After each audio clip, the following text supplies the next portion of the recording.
that's the only thing that's worth anything carrying into the 3 to the 5 to the 7, because most people stuck in that valley, they didn't master their dispatch model when they were 1 to 2 million. They didn't master their ticket and time entry hygiene. They didn't master some of those things, which is okay.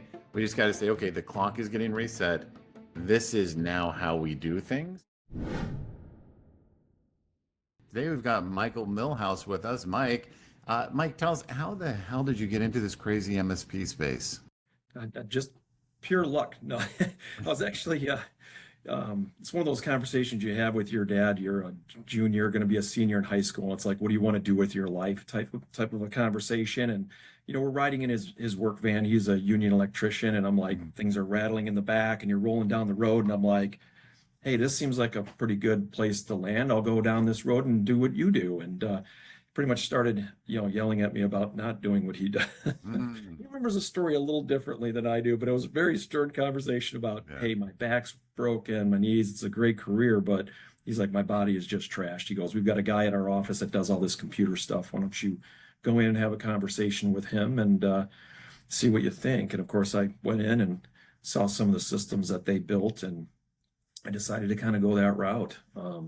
More on the programming side is where I actually started. So the networking side is definitely not my bag. I was an old school programmer, so ended up. Now, what year? What kind of era was this? What year? Oh, this was, well, it was 1980. It was coming up on 87-ish. So that summer of going into my senior year of high school, and just did like a quick basic programming class for like the first semester, and then they bumped me into an honors class the next. And then everybody's taking the SATs and ACTs, and I ended up going to DeVry back in the day. So graduated, was out for a month, went to DeVry. 2 years and 8 months later, I was 20 years old. I graduated with a degree in computer programming, and I was working for a consulting firm and was down LaSalle Street in Chicago. Okay. Nice. Are you in the Chicagoland area? Yeah, just kind of in the burbs. I grew up on the mean streets of Aurora out here, and I now live in Downers Grove. And our company, we started in Oak Brook, Illinois, and then moved it to Downers, and now we're currently in Lombard, Illinois. Oh, that's awesome. And listen, that's no joke. The main streets of Aurora in the 80s and 90s, even in 2000, I remember there was I live in the Chicago suburbs myself, and I remember seeing something like sometime in the last 12 years, like their first year without a murder was like a really big kind of celebration of, we made it a year without a murder. It was like many years to finally get there. So you are from the mean streets of Aurora. So it was a good time. So I wouldn't trade it for a while. I think it taught me street smarts, and kind of growing up and not wanting to get beat up. And so I'm probably not the sharpest knife in the drawer on the technical side, but I know how to bring in good people and kind of massage it and work my way around. Hell yeah. That's awesome. Yeah, I'm in Wheaton, if you know Wheaton. Oh yeah. So yeah, I've been here about 12 years now, maybe 13. Awesome. Oh, I didn't know you guys were local like that. Well, that's awesome. All right, so yeah, the old man, he's an electrician. He says, don't start turning wrenches, figure out that computer shit. You said, all right, I'll go for it. So then you mentioned you work for some sort of consulting firm out of DeVry? Yes, my first job out of college was actually a company called Software Architects. So I joined them. I was a programmer for them, and they kind of would drop you out to different customer sites. I worked for Kemper Financial and Hewitt and Associates up north back in the day. I think they're now Aon and everything, but just doing a lot of mainframe programming, COBOL, that type of stuff. And then ended up kind of doing that for about a year and a half, and then decided to join full time with the Kemper folks. So I did that. And then they had a bunch of breakups and shakeups in there, and sent people to Kansas City, some people up to Milwaukee. They're kind of getting rid of the brokerage system, because that's kind of where my background was working on these brokerage trading systems. And then they were breaking that apart. So I decided to kind of move on from there, and got recruited into another startup consulting company similar to Software Architects. And they were actually based in Wheaton, believe it or not. I was out of one guy's house, and so I was like employee number 5. We helped grow that. I was there for, like 10 years or so. We helped grow that company up from 5 folks all the way up to over 100. And then they ended up selling off to Perficient. And so a lot of great mentors through my career, and that's kind of what I always look for and work with those folks. Always kind of hanging out with smarter people than me. Yeah, I get that for sure. This morning I was listening to this podcast. I consume so much YouTube. It's embarrassing the stuff I listen to, but I found myself listening to the story of what they said was the first prosecuted case of, like kind of a cyber attack or, an employee, harming a network. And it happened in like 1992 or 1993. There's this manufacturing company, the network admin programmer guy got in there and he was just really tough to work with. So they let him go. And the owners were like, well, it's built. We'll just hire somebody to come in and, maintain it a little bit here. And that guy was real upset. So he just, put some bombs in there and eventually just took the whole place down, cost them millions of dollars. And just listening to the story of the owner kind of like going to the guy's house, like, please help us. We can't find the backup tapes anywhere. And he's talking about, well, I put them here. I put them there. I don't know where they're at. And Yeah.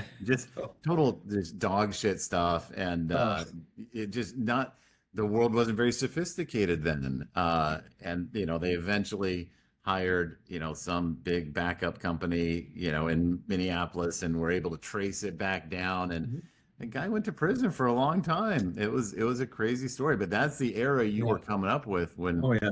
IT, just it was that big dependence, and you were in that kind of programming world. Yes. That was fascinating. It's interesting. Yeah, because I remember like going to, I was going to DeVry, even they were talking about computer viruses. I'm like, what do you mean the thing, gets a cold? What, all this stuff was kind of, all new to me as I'm just a newbie as we're rolling up, and then it just continues. I mean, nowadays you do the best you can to keep users from clicking on stuff and giving away the keys to the kingdom. It's a crazy world we're in now. Never thought I'd be standing here doing this now. How did you make that transition from being really on the programming side to, okay, we're going to own the network for our clients? How did that transition come to be? Yeah, so I had one of the mentors I really liked, this guy Rick Stone. He kind of ran his own management consulting. He's like, hey, you should go out and do your own thing. So when I worked for a couple other companies. So when I left Genesis, I went to ESS. It was local here in Burr Ridge. Worked for them for just about a year, and then as a straight sales rep, because I didn't want to do management. I kind of gotten out of the programming, got into sales and account management, with the Genesis folks. And then I just was like tired of all of that. And I went to ESS, straight sales guy, had to build a book of business, had non-competes and all that stuff back in the day that, you couldn't go ripping a bunch of clients. And so I met some great folks along the way. And then when I subsequently got fired from ESS after a year, I started up my own thing at that point, and I ran a little card table operation out of the back bedroom of my house called Braemore Consulting. So did the Braemore thing. We were pretty much I call it pimping geeks, it's a term my brother kind of coined for me. We just kind of grab a person, drop them into a programmer or, project manager, business analyst, and we take a cut off the top and then build it. So kind of in the course of a year, grew that to a little over $1 million in revenue, just working with other folks that I knew in my internal network, and just did it that way. I mean, it was a fun thing to do, a little scary. I had twins at that point that were like about a year old, year and a half. Yeah, so it was kind of like, where's the steady paycheck coming from? And there really isn't one, but hey, failure's not an option. So you just keep grinding it out. Yeah. Hell yeah. And that was what era was that? Was that early 2000s? Yeah, it was early 2000s. So it was like, I want to say it was like 02, 03, about 03, I started up Braemore and then did that. And then, and I would put myself on the train to the city and go stake out lobbies of buildings when we could do this, because nowadays you really can't do that very easily. But I would stake out the lobby of a building. I couldn't get back on the train until I had a good lead or something I could work on, a piece of business that I could work on filling. So that was kind of my goal.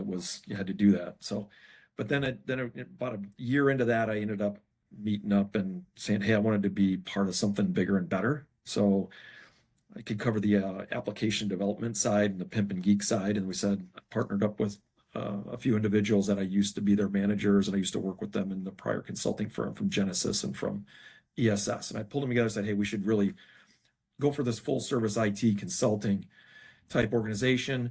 I focused on the staffing. The one was great at the app. Two of them were great at the app dev, and the other actually ran the managed services side, which was more break fix back in the day. So we, October 1st of 2004, we started Bridgepoint together. So there were four co-founders at that point, and yeah, it was interesting times. Are those other three co-founders still with you? Two of them are. We ended up having to divest one. So around 2015, he decided he wanted to leave, and it was all right. I mean, he was on the sales end with me and closer to me than like my own brother. So it's kind of tough when that kind of thing happens. But for business reasons, decided to part ways and go. Yeah. So. Yeah, that's a big group. That's a big group of people to be owners. I think congrats for still having two alongside you. That's awesome. Yeah, the interesting part was when we started it up, I was one of the ones who really wanted to pull everybody together, but I made everybody 25% owner. So when you look at it, it's like we were all equal share owners in the business. And then, right now we're all, the three of us, we were able to get his shares back, and, we're 33 1/3. So interesting thing, because everybody says you run into these like stalemates and decision making and kind of focus and where you're going, where you want to take the company. But I think they just punished me by giving me the president title, but I don't really have a lot more say than most. But we always say, hey, it just takes, the time it was three partners to make a decision move. Now it's, two partners can make the decision move forward. There you go. Yeah. I was just telling this story yesterday. So last week I was with a new client, and they're three owners, and their story is really interesting, how they got there. And I want to hear your thought on this. So just three smart guys that get along great. They work way too hard. And they're all kind of, any given task in the business, they all do some version of it. There's no real separation. So we worked through this model that we've implemented successfully before, where we just said, all right, guys, one of you has to be responsible for sales and marketing. One of you has to be responsible for service delivery, and one of you has to be responsible for all things financial and administrative. And that I'm sure that had occurred to them in some way in their past. But we took probably 5 of the 10 hours we were together just working through that. And I don't like kind of selling people ideas, like, no, you really should do it. I don't like to press that hard, but just kind of kept presenting the model over and over and just saying the same things over and over. And just yesterday was our first kind of follow-up meeting, and they're beginning to embrace it quite a bit. How do you at your company separate those duties of, people knowing where their lanes are? Yeah, and it's interesting because that's pretty much what brought all of us together. We all had something very different to offer. So my partner Laura, she's kind of the CFO and the COO, because she's probably very good at like pretty much getting things implemented, getting it up, getting it going. John was on the app dev side and very techy, really big on the AI space these days. We titled him up CTO. We have a software as a service application that he created from scratch that was built. It's run. We've got it running in clients, and now it was rebranded several years ago called ToodleBox. Big splash in like safety and construction, but it's a SaaS application, definitely in his lane. I was always on the sales side. Sales marketing was always my bag. So luckily we had that separation kind of from the get-go, because I said, I'm not good at like long writing assignments. I don't like to fill out forms. Very visionary in that. When it gets down into the weeds of that, that's an area where I burn a lot of calories and I spend a lot of time, and I can do it. I'm not good at it. So I stay out of it. I said, these are the things I'm not going to do. Laura, phenomenal at doing proposals, working with customers. She says she doesn't know how to sell, but when she gets in front of a client and she does consulting, she doesn't realize she's actually selling. She's very good at putting that stuff together just with a conversation to see if we're the right fit, making it work. Here's how we're going to move forward. John on the technical side, anything technical, he's been phenomenal. So I kind of know the lanes I need to stay in. I have had to work a little bit more on the finance side lately, just because Laura's been consumed on a customer over the last 3 years. That's pulled a lot more of her time than we really would have liked, but we're able to kind of sustain this and doing that. But it's really important to have that separation like that and stay in your lane. Yeah. And how many folks are you in the company today? We've got like 32 people, so we've got a small group, and that kind of spans the app dev team, the ToodleBox team, and the managed services side as well that we have.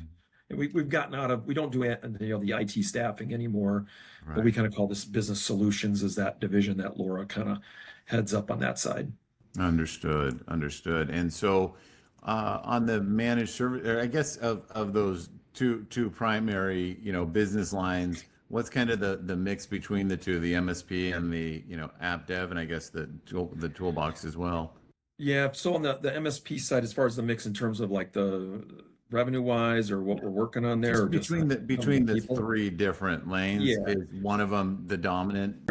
The MSP, we consciously made the effort back when we had to divest one of the partners, that we took that in, and we're going to go ahead and really focus on building that up. Because there's some clients that had some affinity towards that partner, may want to leave.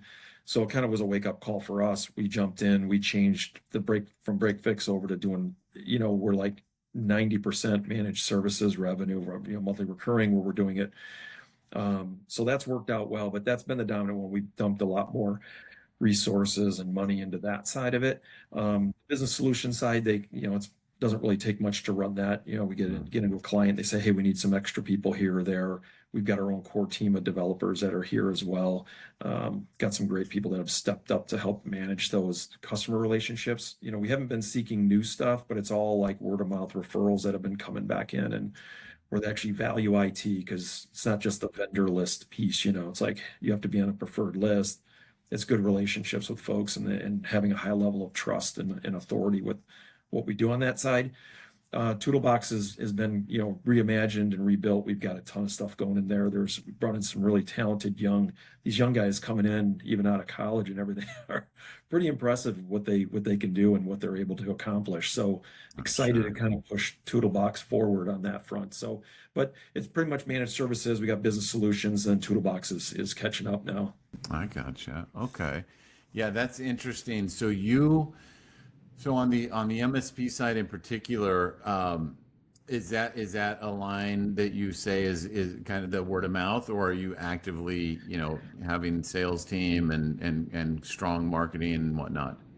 Yeah, a lot of it. Getting great referrals is always the best way to do that, I think, on some of those. But you can only rely on referrals up until a point. You've got to do some marketing. You got to have sales. I've got a great person who's our VP of sales now, because it kind of took the load off of me a little bit. Rich has been phenomenal. He's been with us, he's probably come up on 4 years now. And he just moved to North Carolina. So we kind of have a team that very rarely people show up in the office. So we're doing a lot of stuff remote. One of the positive things about the whole 2020 COVID thing was now we're able to sell pretty much from a screen, rather than having to be face to face on a lot of fronts. Right. But we've got, VP of sales, we've got marketing, we're actually do a lot of campaigns. We are hooked in with a technology marketing toolkit with Robin Robbins, if you've heard of her. She kind of helped us get a lot of this stuff together and get campaigns together and move things forward. So I learned a lot about marketing from that, things I didn't know. So we do direct mail, email stuff's tough these days. Yeah. And so we have a VP of sales. Do we have some sales people as well? He was the salesperson. We did have one person that was there, but what we've done is it's been about 12 months, we really brought in folks to be account management. So we've got CSMs, customer success managers. They've been brought in, and they're doing great. So they report to the VP of sales.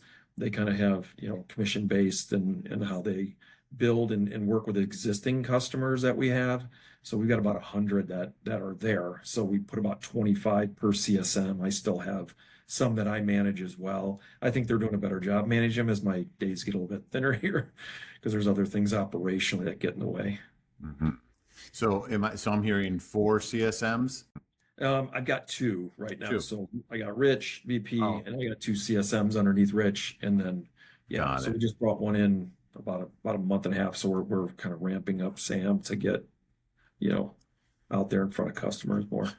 So, having done what I do a really long time, I've been on this journey for, at least a decade. When I used to hear people talk about account management, I was just like, who cares? Your service manager should be able to handle that, and that you're good. I never felt great about that thought, but that's the Mhm. thought I had, and then we started working with some other firms, and it seems like over the last 5 years, there's been this massive push on account management and project management. But on that account management, I just heard that CSM role in the last 2 or 3 years, and I was skeptical. I didn't quite understand it. Man, I'm all in on that now. I Yeah. think that's brilliant. So, like, I want to ask you, you mentioned, commissions. So your CSMs, they are income producing or generating individuals. Is that right? Correct. Okay. And then, because I've heard a couple different ways. I've heard of firms having account managers, and I've heard in the same organization, they also have CSMs. So I've been drawing that distinction to say that client success manager is really like, and this, just awesome person who's saying, how can we help things go smooth? How can we, make sure that you're well taken care of? And my account manager is more of a sell stuff and, aid in client retention. I don't pretend that that's the right definition, but you've taken Yeah. that CSM, and do you have a distinction between what a CSM or an account manager actually is? We do not. It's Yeah. that they are the account managers of Okay. those engagements. So, and they're required to have so many, we got scorecards that we run in a tool since we're doing a lot of EOS, over the last 12 months. Uh-huh. And they have to make so many touch points reaching out. There's a ton, Windows 10 to 11, there's a lot of project type work we've been doing in that front. Right.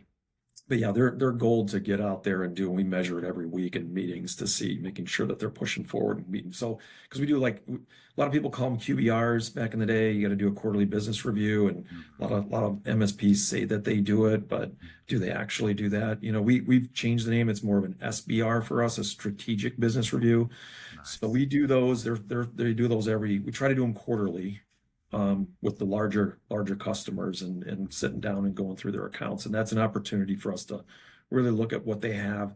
And it's not so much talking about the crap we've done, like, oh, here's the tickets and here's accounts. And it's, you don't want it to be kind of a bitch session for, Right. hey, things are going wrong. That's not what it's meant for. It's meant to say, hey, customer, we're going to look at your business. Let's make sure we're on the same page. Here's the things you need to do. A lot of cybersecurity discussions. Here's where we need to take the network. Hey, we need to, if you want to get moved to the cloud, come up with these initiatives where we can help push that forward. And then they quote and put projects together, and it's working out very well so far. So That's awesome. Now, if we say 100 clients, I think you said something around that number. And so Mhm. 4 SBRs a year, 400 a year.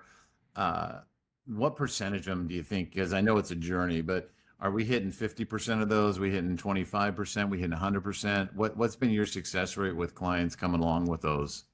we got some that were, because we do run an automated campaign that sends these out, so we don't have to worry about working on it. The CRM tool sends over an invite with a booking link. We ask them to schedule. If I look at that, we're under 50% right now, just because of bandwidth. Because out of 100 clients, I'm probably, and we haven't put every single person in the campaign, so we try to space them out a little bit so that it's not too overwhelming. But the goal is to hit that. So we go to 2026. Every customer, I know, Eleni, who's one of our first CSMs, she's phenomenal at this. The follow up, the notes, everything, and I, it's weird because as an owner, and I would do every one of these things or every type of meetup. And obviously we couldn't meet with every client because we've got some smaller ones, and they just want to meet once a year or annually, but we're trying to pull that in to find out more. Can we get them on a growth pattern? Where do they want to be? It's challenging when you pass over that torch because you're the one doing it. Now it goes to somebody else. It's like, are they going to do it the way I want to do it? I think they actually do it better. Yeah. And I sit in and listen. I listened to one as I was riding into the city yesterday, and listened to, sat on with one of the longstanding startup law firms that we have and where they're going. And, we usually have a technical representative on those calls as well, on those SBRs.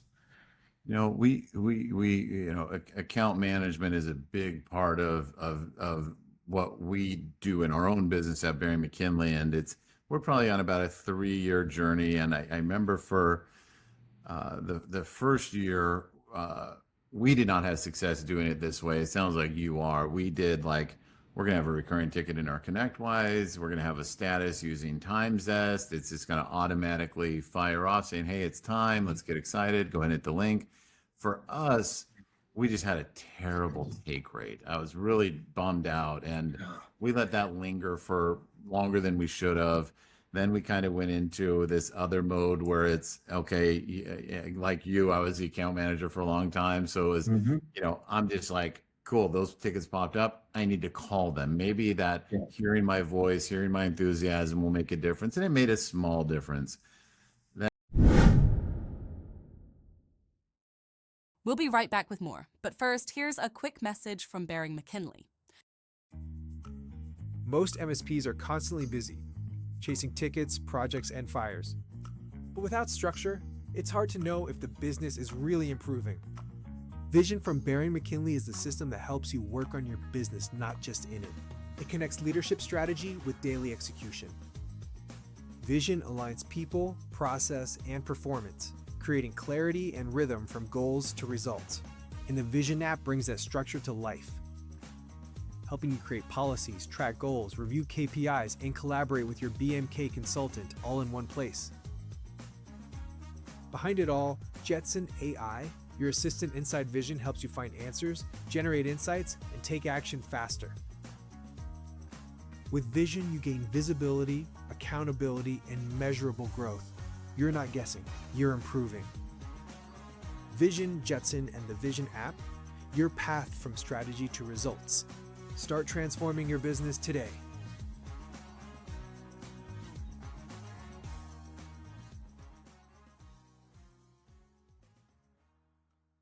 All right, let's get back to the conversation. And we have a consultant, Gary, who works with us, and he's just brilliant and all the things. And he's like, we finally get to that part where he's looking at that, and he's like, dude, like, what the fuck are you doing? I was like, what do you mean? He said, tell me about your onboarding. And I said, oh, well, here's the 17,000 steps of our onboarding. So he's kind of looking through, and he said, yeah, you're missing the boat, man. You need to schedule those during the onboarding. During your pre-sales, Josh, you need to make a big deal of those quarterly reviews. You need to, a step needs to put them on the calendar, that those look like immovable, really important things. He said, you're treating them like they're an afterthought. Let's see if we can bring it into the onboarding to really get them kind of excited, like that is the engagement. And that's awesome. He was right. That's worked really well for us. Now the challenge is the quality of them, and what are we covering, and what's interesting to them. And we're finding that for some people it's just cool, let's just shoot the shit, catch up, how you doing. And for other people it's they want to talk about how little they got done, and other people there's about 7 different flavors we think of what people do. What do you think? That just format of them, are yours all a little different, meeting the client where they are, or do you try to stay to a script? What do you guys do? You know what? They were always, because it was usually Bob and I doing a lot of these, and Bob's a more of a technical, he's one of our directors here and worked in large law firms. So when we sit down, we'd put together a whole like PDF deck we'd walk through. Eleni's kind of ratcheted it up. She worked for another company and kind of brought those great ideas where, we're running it through a slide deck now. Should we go through a PowerPoint? It's pretty much, it's set in stone what we're going to cover and go through. So that's been really helpful. It's just trying to get good reporting out of the tools and things that we have for those clients. And again, it's, I like to put more of the focus on not so much of what we've done, but like what we want to do for you. And it's always kind of the push to make it that way and say, hey, here we are. We know there's some initiatives. Where are you at with, wanting to, moving forward this? Is this something that's on your radar? Just kind of bringing some questions into the fold for them when we have those, because there is a bit of towards the tail end where we walk through that stuff with them and then really lay those initiatives out, then build out quotes and projects and kind of push it back to the other team now. So that makes sense. We follow something we just made up for ourselves. I'm sure other people do it and do it better, but we just kind of came up with this BSM model. So what we were finding was, if the client didn't meet with us, we didn't report on anything, especially that kind of forward looking, like recap and forward looking. So we had this BSM, which is like build it, send it, meet with them. The build and the send are not optional, right? Yeah. We're going to do that same report, and we, record a video, and we try to keep the energy high. It's like, hey, this is where you've been. This is where you looks like you're going, and if there's something on the books already for us to meet, great. They already have a preview of it. But if they're just one of those clients that just doesn't find it that interesting, we don't meet with them, they at least still have that reporting, benefit. So are you finding that you do something similar to that as well? I was, on the sales end for me, I always say when somebody reaches out and says, hey, we might want to do something, I like to throw it on the calendar right away. Hey, great, Absolutely. Let's get something going and let's talk about it. So, we use TimeZest also. And if we're working with an existing customer and they come back saying, hey, this is something that's available, I'm like, hey, let's send out a TimeZest, put the account manager on it, put me on it. We kind of make it a bigger deal that way. Because I found out, things that get scheduled like that, Yeah. at least for us too, it's like, hey, we know we've got this meeting coming up. Let's prepare. Let's get the stuff together. Here's the things we need to know about the account and where they want to go. And then we can make those recommendations. Yeah. Hell So yeah. that helps out, hugely for us. So, as much as account management has gotten some great attention in the last few years in particular, there still seems to be kind of this struggle with folks early on in the journey, where it's the first most common question I get asked is, well, where on my P&L does account management live? Is it on my technical P&L as a payroll cog, or is it on my sales expenses?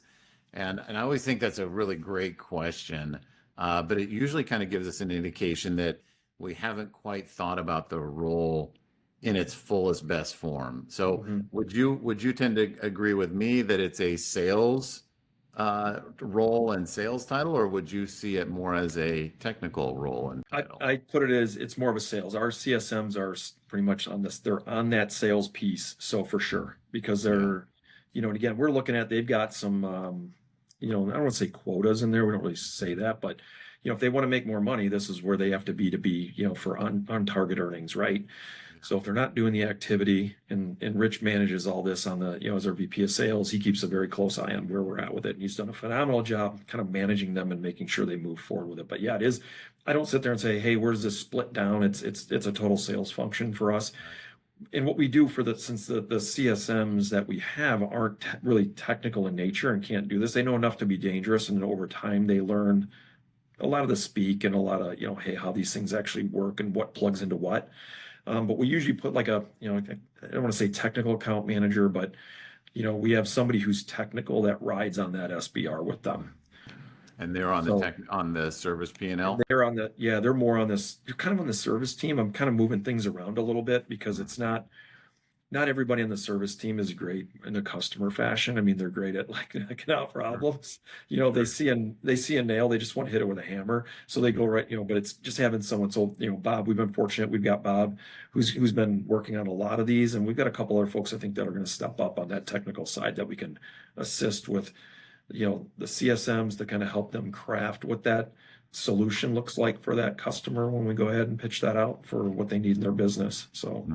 So we try to make those meetings like that. But the CSM takes all the notes, does all the follow-up, sends everything out. They'll do the quoting, but. Right.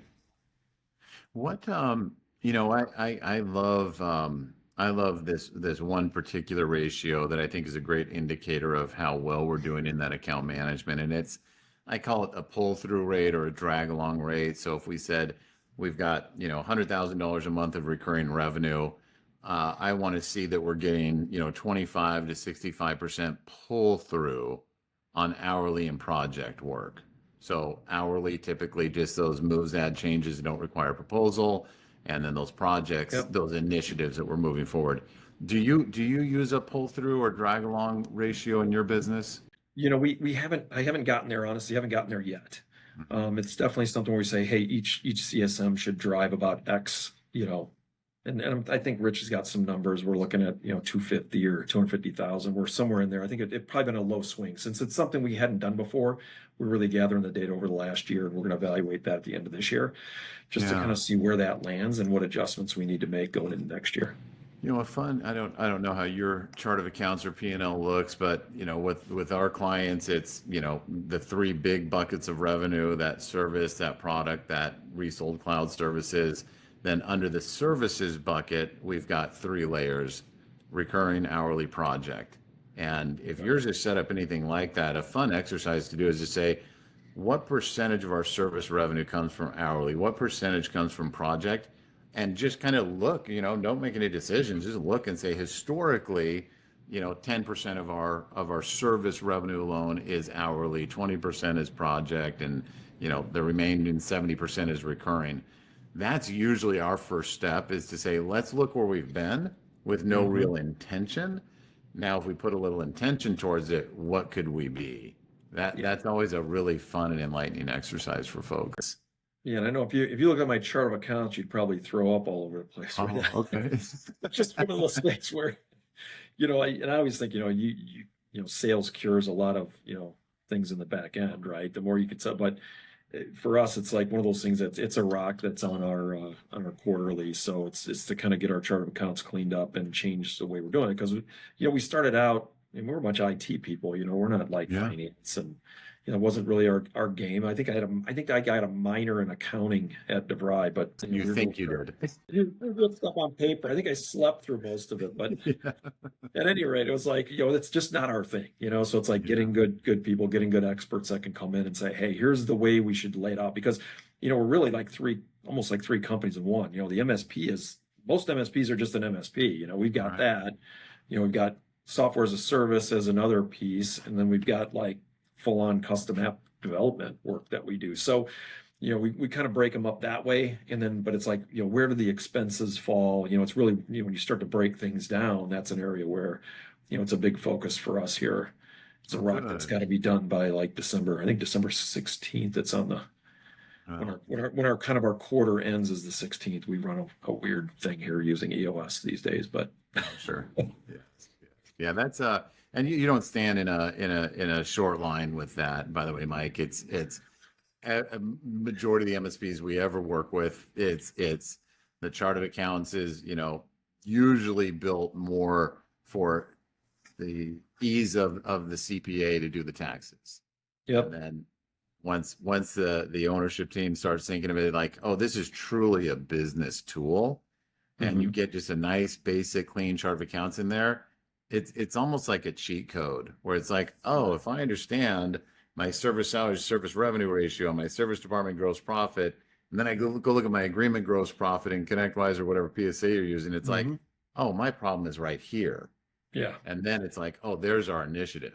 That's what we need to go fix and work to get that number improved. Yeah. I always feel like that's like the holy grail. It's like, I'm always searching for what I have yet to find it, and you're like, I'd love to have that. I mean, again, I'm kind of have this big visionary picture of where we want to go, what we want to do with the company. And my brain is more wired into the front end sales side, which I really love doing. So, we had to kind of take a step back a little bit, because I think some of our service, we do CSAT when everybody's working remote. We had to roll in like a CSAT tool. So we use one called Crew. Don't know if you've heard of that, but of course, that really helped kind of up our game with our techs at home, and then really looking at kind of what we're doing.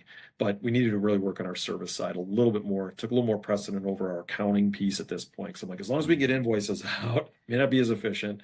As long as we've got some good revenue coming in the door, we'll try to work on tweaking those levers, but let's get service going, because, what the company, you're only as good as your marketing, right? When you start to do the service for that company, then they kind of find out all your flaws and what works and what really doesn't work. So that's right. Yeah, we're real big fans of just kind of thinking of that triangle in a service department of, we've got to get that 55% service department gross profit. We have to have an awesome net promoter score, and we have to have an awesome employee experience. So always balancing those is, well, that's the job right there.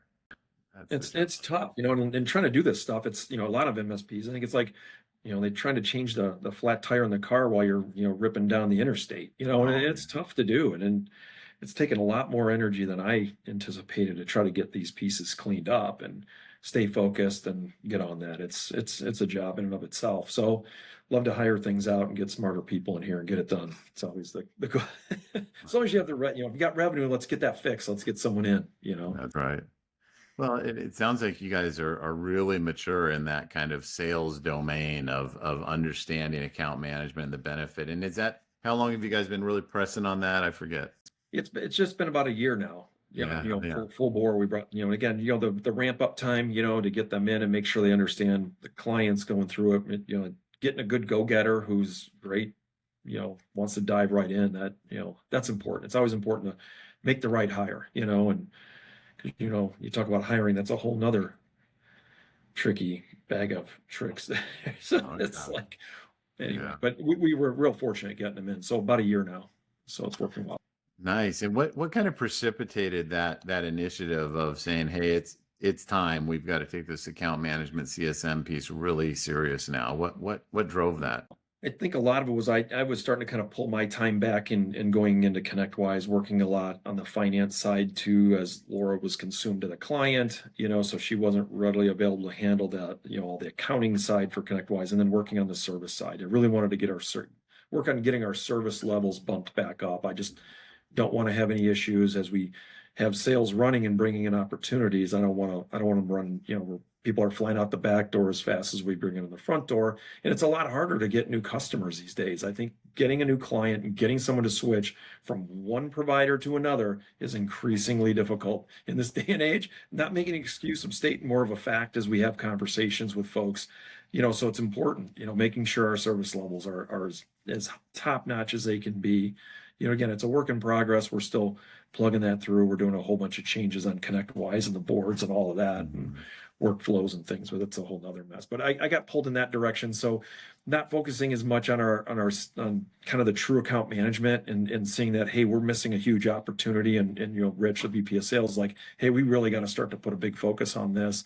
And I'm over here doing this. I got to bounce over to that. It was just getting to be too much. I said, hey, let's just bite the bullet and get these in and get someone in. And it's worked out well. And I think a lot of it was my own mindset too. It's like, I'm going to be giving up my customer relationships, they know me and they, I'm thinking I'm the guy all the time, which I'm trying to get it to where I'm not the guy. As weird as that sounds, I'll be here. And I think what I like to do then is make calls and check in on clients just randomly and just make sure, like, hey, just because I'm stepping aside and we've got an account manager coming in to help. And I think they've had a better experience than working with a chaotic owner who gets pulled in multiple directions. It was absolutely the right move to do, and it was the right timing for us. So, I'm really proud of you for saying that, because I think there is this, how they get that saying where it's like you are the average of the 10 people closest to you, right? You've heard this phrase before. And I think that's so true in MSP world, where there's this really strong mentality of the million and under guys. And there's a really strong mentality of the 2 million and under guys. Then you kind of get into the $3 and $5 and $7 million guys. And you see that those beliefs from being $2 and $1 million, it's a whole different belief system. Where when we're 1 million, we will die on the hill of my clients want me. I am the person that has to be involved, and I have to answer the phone. And when a client calls, they have to be able to talk to the person who can help them. It's like, hey, those are great. I'll never argue with you. Those all sound wonderful, but just be ready to stay at $1 million. And that's okay if that's what you want. Then 2 million, we kind of let a few things go. But by the time we get into that 3 to 10 million, which is a big band, of course, it start becoming revealed to us that, like, my clients don't give a shit about me. I'm a nice guy. They like me, but they just want someone who's going to do an awesome job and be consistent. And I can't be consistent anymore because I got all these other things. So good on you for recognizing that, because that's a tough one. Yeah, and I know a lot of folks that, they start this MSP thing. A lot of the folks that I know, and I talk to a lot of peers as well in the MSP community, and they were techs, they were great technicians, and then all of a sudden, hey, for some reason they've lost a job and then they started a company and then they're great at doing the 100%. tech work, right? And they just kind of get stuck in this mindset of like, I'm the tech guy, and it's such a hard rut to get out of, because I kind of see that with us, because I've got, partners that were good in the programming and the coding side, and they get stuck doing those activities, and you're like, how do we pull you out? I was fortunate enough not to know anything about networking, things like that. So it's not like I could do the things that I sell. So it makes it easier to just go in and say, hey, we can do this. I got to find somebody who's going to do it. We'd always say, hey, we sell it first, we staff it second. That was always our mantra back in the day. Oh yeah. But it was great just to be able to pass that over, because I think if I had a technical background, I'd probably be that guy that would be stuck at a million. It's tough. It is a tough wheel to get off of, and you need someone to nudge you and say, you need to go do this first and go do that. Get an admin, get someone to do that, and then hire a tech and get a tech to take over that work while you go find new work. That's right. Yeah, that's it. I think there's so, again, kind of thinking in those different bands. It's that $1 million guy who is, technical and turning the wrenches.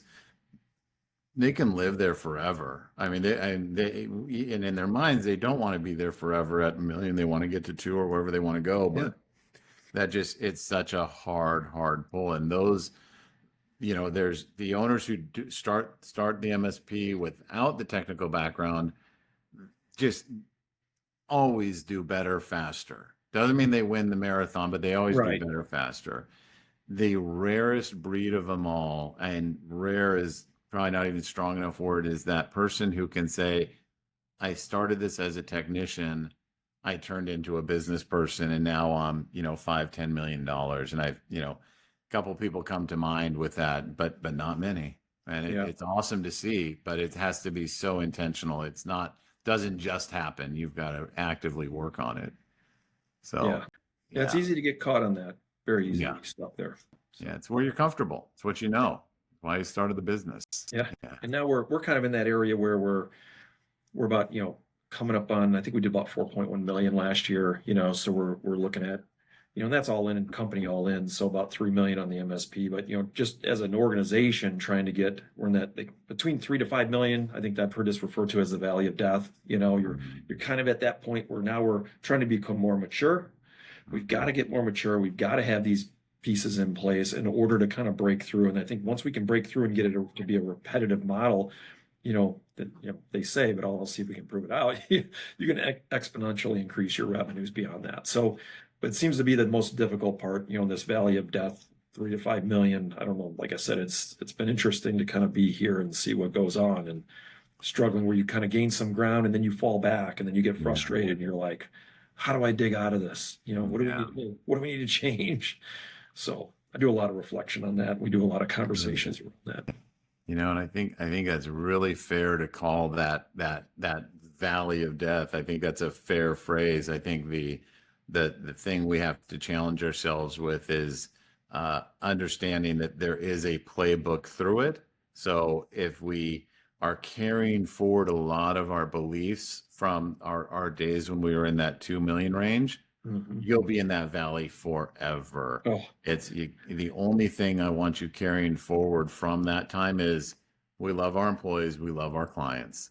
That's the only thing that's worth anything carrying into the 3 to the 5 to the 7, because most people stuck in that valley, they didn't master their dispatch model when they were 1 to 2 million. They didn't master their ticket and time entry hygiene. They didn't master some of those things, which is okay. We just got to say, okay, the clock is getting reset.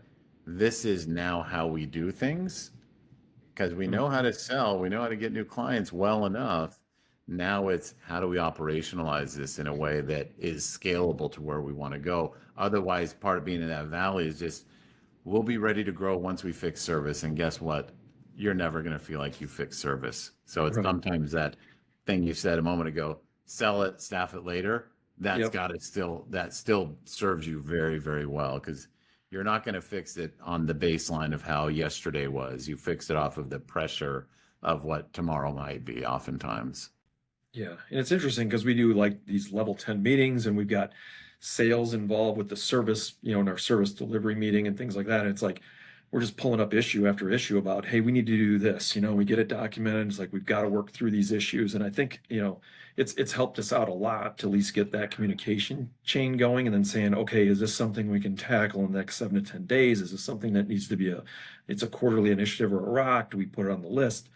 And then just really starting to get kind of serious about getting these things done and making it move forward. Because it's, like I said, that hamster wheel, it gets exhausting. You wake up days where you're just like, man, I'm ready to sell an MSP to the first guy that offers me $10, I'm sure you hear that from folks. It's like, oh boy, it's just brutal. But we're always looking to make it better.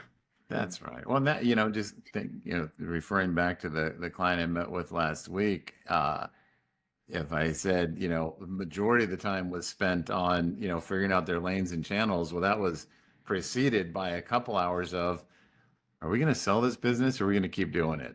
So because it's knowing, once we had some conversations of my vantage point of what it's going to take to get to this next level, we had to rule out this option to sell, either sell, which is great, or rule it out entirely. But if you rule it out entirely, just know that this next phase is just going to be hard, and not hard because it's hard. It's hard because it's different than what you were doing before. Yeah. And you got to be willing to do the work, and execution, even if it's a poor plan executed, not to the standards you'd want, you're still going to get some good results. But yeah, hell yeah. And you mentioned EOS a couple of times. You have a great facilitator. Yeah. It's an interesting story. I've always wanted to do it we tried to self-implement. And when you've got like 2 other owners and they're like, hey, yeah, just you go ahead and do that. Go ahead. Let's do it. And then you got one person pushing it, and it was chaotic. We could never really get it going. And that was back in 2016. I tried to do this. So then we finally said, all right, we've got it. Let's, we've got some cash in the bank. Let's go ahead and get someone in to help facilitate. It's probably been the best thing I can tell. You're talking about like what people want to do. And I think back when we first started the company, we didn't have we didn't come up with an exit strategy, because in my mind, it was always like, well, why do I want to plan the divorce when we just haven't even gotten married yet? You know what I mean? Yeah. It's one of those things, but I kind of see that now. I'm a little bit more mature. I kind of say, hey, it'd be great to say, hey, let's lay this out. And at this point, we have a triggering event of like, hey, we either sell the company, somebody else buys in, or we do whatever, or hey, we're going to merge and grab it. We just never really had a good strategy going forward. And having, when we had at the time 4 owners and we would do strategic meetings, we were never really, I look back, we were never on the same page.